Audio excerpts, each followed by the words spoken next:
위주교회 성도 여러분 안녕하십니까? 이 새벽도 우리 주님께 감사함으로 시작하겠습니다. 감사하신 우리들의 아버지 하나님, 오늘도 생명을 허락해 주셔서 감사합니다.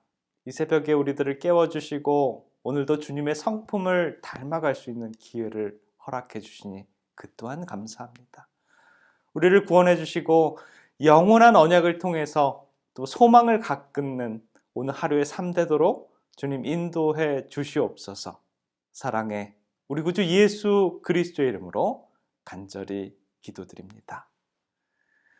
시련과 시험 속에 있는 자들이 시편의 글을 읽다 보면 과거의 경험을 통해서 기록된 시편의 글들을 읽으면서 그들은 믿음이 강해지게 되고요. 또 고통과 슬픔에 있는 자들이 시편의 글들을 통해서 그들의 감정이 이입되어서 똑같은 눈물의 씁쓸함을 느끼게 됩니다. 또 핍박받고 버림받는 자들이 시편을 통해서 홀로 두지 않으시는 하나님을 재확인하게 되고요.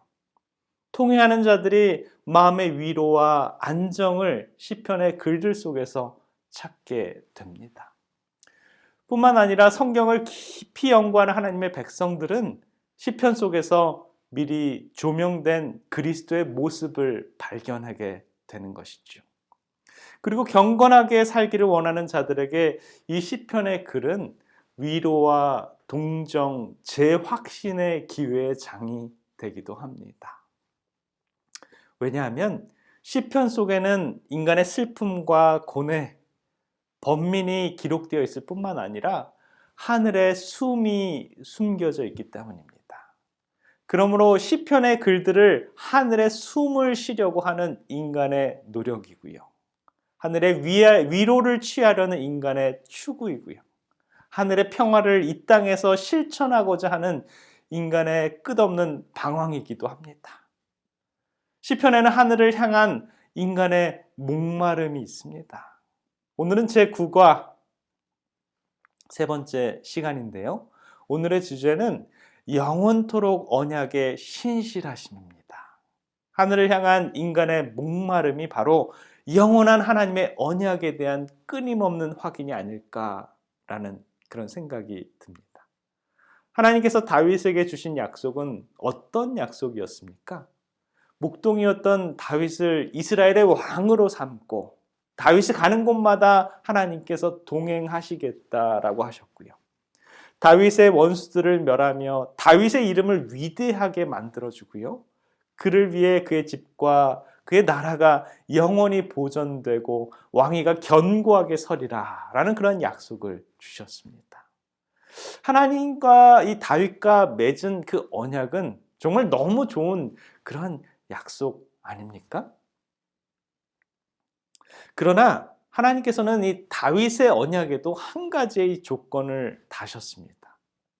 혹시 여러분들 중에 어렸을 때 부모님이나 선생님의 말을 안 들으셔가지고 혼이 나신 적 있으십니까?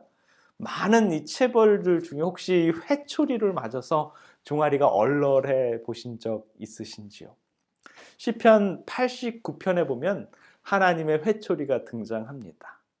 왜 이스라엘 백성들이 하나님의 회초리를 맞았을까요? 시편 89편 30절부터 32절입니다.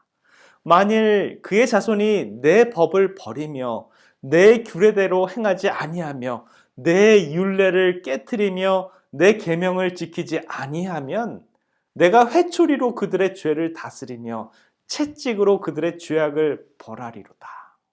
하나님의 법을 버리고 그분의 규례대로 행하지 않고 그의 율례를 깨트리고 하나님의 계명을 지키지 않으면 하나님께서는 회초리와 채찍을 들고 죄악을 다스린다라고 이렇게 말을 하십니다. 어찌 보면 이 곁길로 나가는 자녀들을 위한 이 사랑의 매를 드시는 이 부모와도 같아 보입니다. 뻔히 봐도 잘못된 길을 가고 있는 자녀를 바라볼 때 정말 속이 타고 마음이 무너지는 그런 이 부모의 마음이지요. 시편 기자는 그러한 하나님의 형벌이 때로는 너무나 길어서 하소연하는 그런 모습이 보여집니다. 시편 89편 46절에 보면 여호와여 언제까지니까 스스로 영원히 숨기시리이까? 주의 노가 언제까지 불붙듯 하시겠나이까? 그 백성들을 처참히 처벌하시고 저주하시는 것이 하나님의 뜻일까요?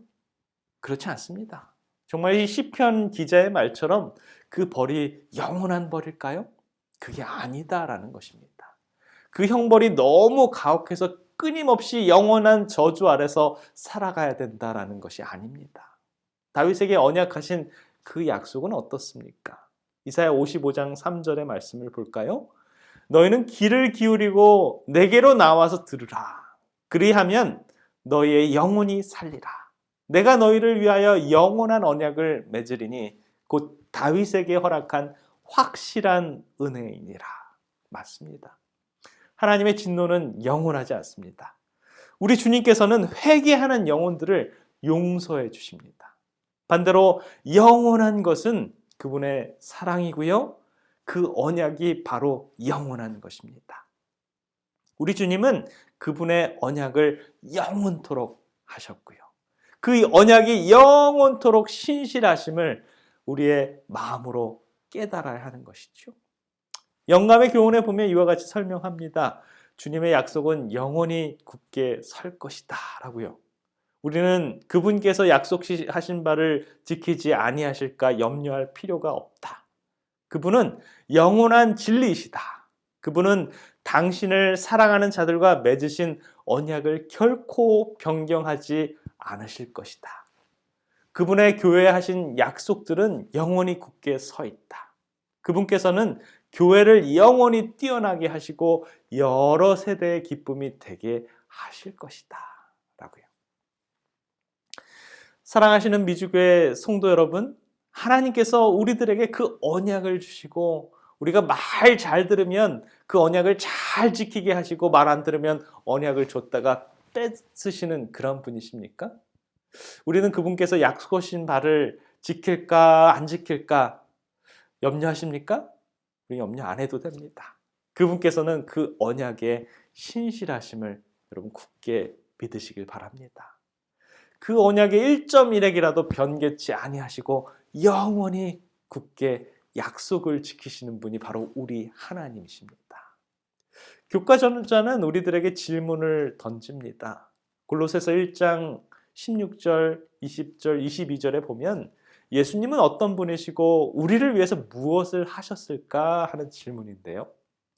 만물이 그에게서 창조되되 하늘과 땅에서 보이는 것들과 보이지 않는 것들과 혹은 왕권들이나 주권들이나 통치자들이나 권세들이나 만물이 다 그로 말미암고 그를 위하여 창조되었고 그의 십자가의 피로 화평을 이루사 만물 곧 땅에 있는 것들이나 하늘에 있는 것들이 그로 말미암아 자기와 화목하게 되기를 기뻐하심이라. 전에 악한 행실로 멀리 떠나 마음으로 원수가 되었던 너희를 이제는 그의 육체의 죽으심으로 말미암아 화목하게 하사 너희를 거룩하고 흠없고 책망할 것이 없는 자로 그 앞에 세우고자 하셨으니. 이 구절에 보여지는 예수님의 사역은요, 천지 만물을 창조하신 창조주의 사역, 그리고 십자가에서 화목제물로서 그분의 육신을 드리심으로 하늘과 땅을 연결하는 구속주의 사역을 보여주십니다. 22절에 보면 창조주시요 구속주 되신 그리스도로 말미암아 저와 여러분들을 거룩하고 흠없고 책망할 것이 없는 자로 세워지기를 바라는 것이 바로 우리 하나님의 마음입니다.